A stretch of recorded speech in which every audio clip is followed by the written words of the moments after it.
Good afternoon, everyone. Thank you for choosing Across the Fence. I'm Will Michael. Earlier this month, in communities all across the state, Vermonters gathered for town meeting. In most communities, the meeting took place in an historically significant building, many of which date back to the early 1800s. Today, we begin with a trip to Plainfield to learn about the historic Town Hall Opera House. The Plainfield Town Hall Opera House started out as a church in 1841.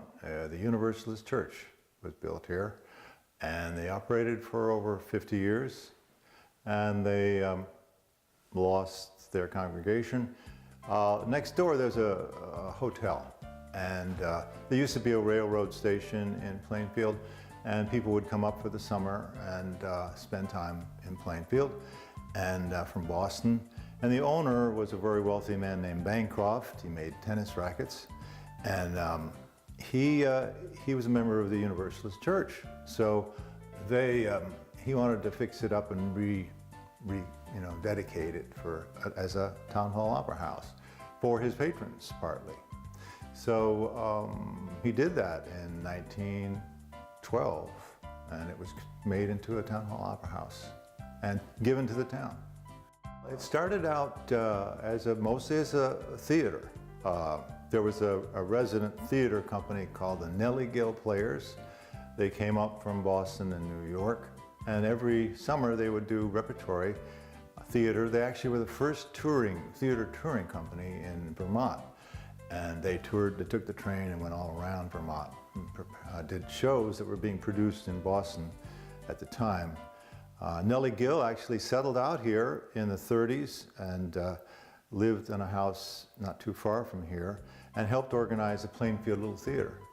And that group continued to do shows here and has actually still doing shows here. So theater was a big part of it.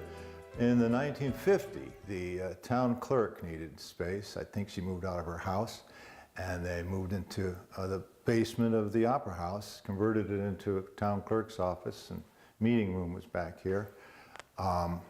And they were here for 50 years, or 58 years, and they outgrew the space. And so in 2008, the town bought a little building down in the village, and the town clerk set up shop down there, and that's where town meetings, select board meetings are held. We have community dances here. We have, the town does have meetings here. Town meeting is held here every year. And the select board meets, they have public hearings here. Committees meet here if they're expecting, large gatherings. But most of the rentals are theater. We have a youth theater group that comes here. I think about 40% of the use has been in theater. It is an intimate. Well, I am part of the Plainfield Little Theater, which Dave has already talked about. It's an historic community theater focused here in Plainfield. And for a long time it was dormant, but we've resurrected it in recent years. Yes, they aren't going to take this axe out of my hands. We do plays here regularly at the Plainfield Town Hall. We focus on both classical theater, specifically Shakespeare, and also on original works, works that are written by local playwrights. I've done some of my own plays that I've written here, and next fall we're going to be doing an original play by another local playwright. So we like to really support the local arts around here, and it's very much a community project. We have auditions for our shows, and people come from all over, but mostly from the central Vermont area. In the fall, we're going to be doing a production of a play called Moonshine in Vermont, which was written by a local playwright named J.C. Myers, and it takes place in a small fictional Vermont town during the Prohibition era. And it's very funny, and it's very suspenseful.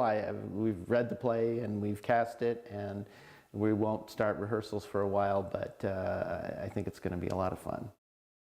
The building was closed down. I was on the select board at the time, and the building was closed down for structural and it had mold problem. And so we had to raise a lot of money to fix that up. And so we were able to get grants from various Housing Conservation Board, Historic Preservation, different organizations, and we raised $75,000 through the community.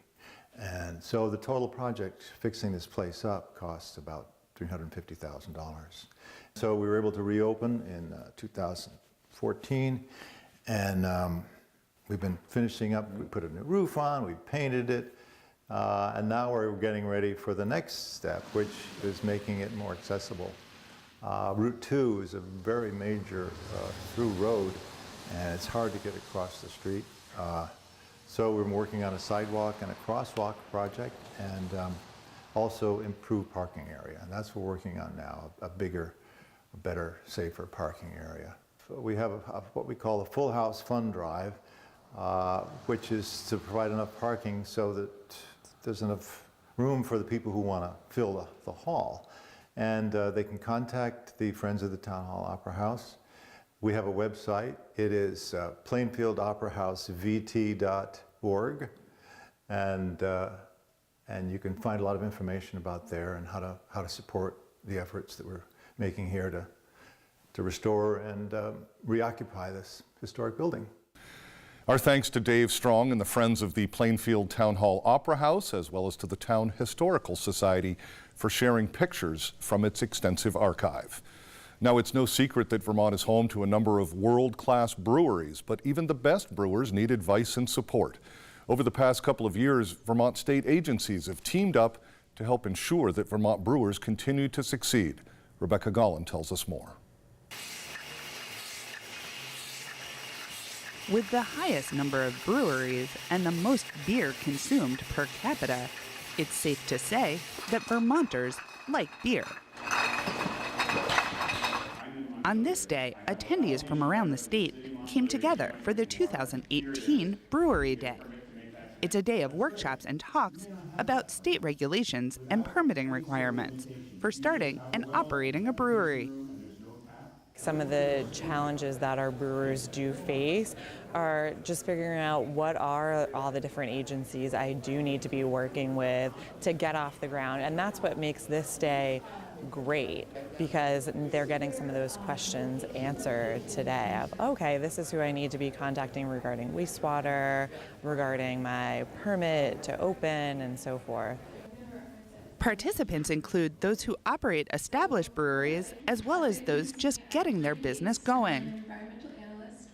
So we were seeing really preventable compliance issues coming in the door, and we thought to ourselves at DEC, how can we give brewers the resources and tools they need to avoid these preventable violations? Really on time. Catherine Craig is a compliance specialist at the Department of Environmental Conservation, who hosted the event. There were representatives from the Department of Health, Liquor Control, and the Natural Resources Board, among others. In the afternoon, we're really focusing the panels on sustainability, so ways that brewers can go above and beyond to achieve sustainability throughout their brewing practices. So keeping their brewery staff safe, making sure that there are as few toxics as possible in their brewery operations, looking at waste, water, and energy use.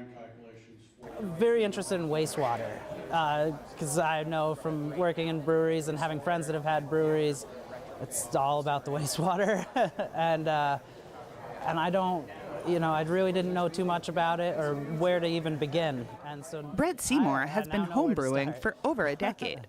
And after winning a statewide homebrew competition in 2015, he's planning to open a brewery in the Waterbury area. It's a big step going up from homebrewing into professional brewing, and it's a little nerve-wracking. There's a lot to wrap your head around, because I'm familiar with brewing and brewing practices, but it's all the other things of opening a business that terrify me. Licensing being a really big part of it, which is why this is really important to come to for me. 'Cause I don't know much about the licensing. It's a huge part of it, and I don't know, it's been very beneficial for me to get to mostly know who it is that I'm supposed to be contacting. Things are always changing. You know, there's nothing in the craft beer industry that's static. 14th Star CEO Andrea Gagner is here to learn about what's new or changing in the industry. It's just one of the ways she keeps up. Gagner, who came on board when the brewery expanded a few years ago, knows how important it is to stay on top of changing regulations. With any sort of expansion like that, there's going to be, I wouldn't say there were huge issues, but there were definite time-consuming and there are, financial expenditures that you don't plan on, and that's something that you only learn when you go through it. So yeah, there were some things that we needed to deal with as far as wastewater and water allocation. That was probably the biggest issue that we faced. The Department of Environmental Conservation hopes that events like the one this day will help breweries around the state keep those potential issues from becoming a problem. Get in touch with us. Reach out to Liquor Control. Reach out to the Department of Health, and reach out to the Department of Environmental Conservation. We are here to help. The Environmental Assistance Office has a hotline. We also have, if you look up in your favorite search engine, the Vermont Green Business Program or the Environmental Assistance Office at DEC, we have numbers you can call, so where we're right there, ready to pick up the phone and help you walk through these questions before you run into an issue. So we really want you to be proactive and reach out to us. Giving new businesses the boost they need to get off to a successful start and helping established companies expand to their full potential. Brewery Day hits a high note for Vermont's beer makers. In Montpelier, I'm Rebecca Gullen with Across the Fence. Thank you, Rebecca. That's our program for today. We know you have choices, so thanks for choosing us. I'm Will Michael, inviting you to join us back here each weekday afternoon for another visit Across the Fence.